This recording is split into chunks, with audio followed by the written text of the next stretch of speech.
Good morning, wherever you're watching Luntha TV. It's time for news updates, and you're with me, Charity Jilanga.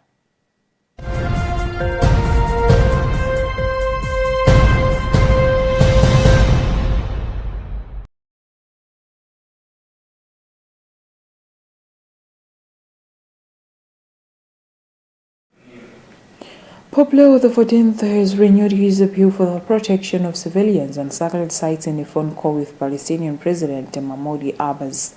The conversation, which took place amid escalating violence in Gaza and the West Bank, focused on the need to respect international humanitarian law and reject the forced transfer of the population. According to a statement released by the Holy See Press Office, the Pope emphasized the obligation to protect civilians and sacred sites and the prohibition of indiscriminate use of force.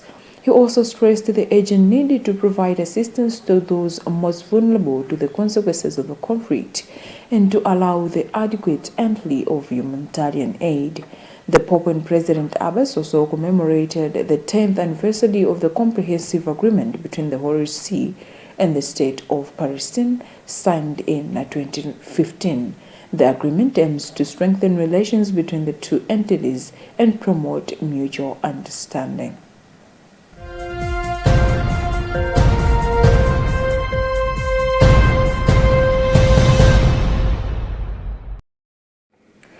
Speaker of the Malawi National Assembly, Catherine Kutani Hara, has urged Malawians to remain united for the sake of the country's development.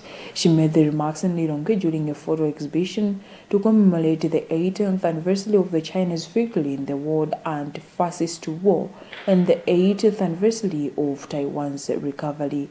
Hara said it is high time people in Malawi put politics aside and adopt strategies that other nations like China have adopted to rebuild their countries to prosperity, citing the One China policy as an example.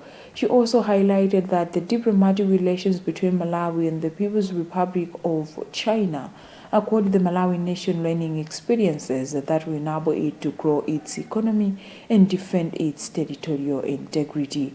Ambassador of China to Malawi, Russo, said the sound relationship between the two countries recognizes that there is one China policy in the world and that they both work towards fulfilling the development policies beneficial to their nations. The exhibitions, which took place at the Parliament building, attracted students from the Kamuzu University of Health Sciences and other dignitaries.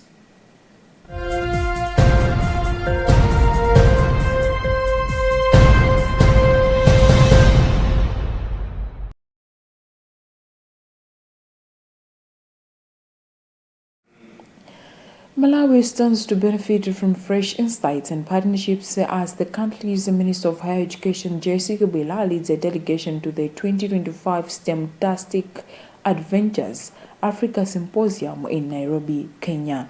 The high-level event, running from 22nd to 25th July 2025, brings together stakeholders in science, technology, engineering, and mathematics STEM education from across Africa and beyond.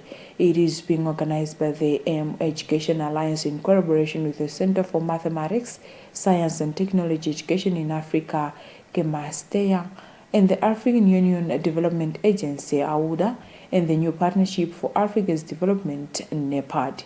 Kamila is accompanied by senior officials from the Ministry of Higher Education, including Director of Science, Technology and Innovation, DSTI, Associate Professor Chomora Mikeka, Director of the Department of Distance and Open Learning, DOTEL, Associate Professor Joshua Valeta, and Digital Education Specialist Mary Jogani Mponda from the Program Implementation Management Unit.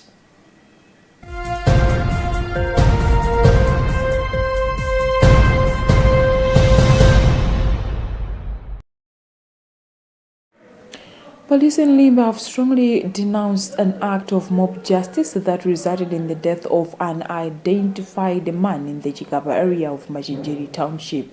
The incident occurred after the man was accused of stealing a mobile phone. A group of individuals pursued and assaulted him, leaving him unconscious.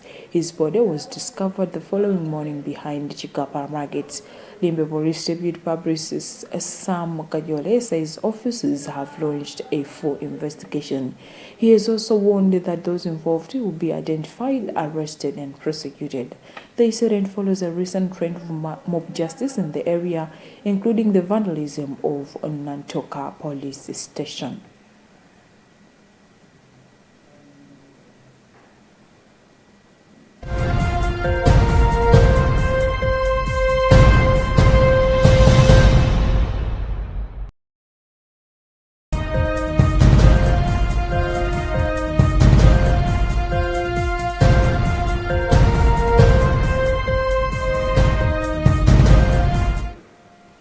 And in other news, Cameroon's electoral authority received a record 81 applications from presidential hopefuls by Monday's midnight deadline ahead of the October 12, 2025 vote. The field features several returning candidates, including Bero Baoba Baigari, Maurice Kamto, and Cabro Ribi, though only 7 women submitted applications, underscoring persistent gender disparity. Incumbent President Paul Biya, aged 92, remains the dominant figure, boosted by recent military reshuffles and a political landscape where analysts continue to question the election's credibility.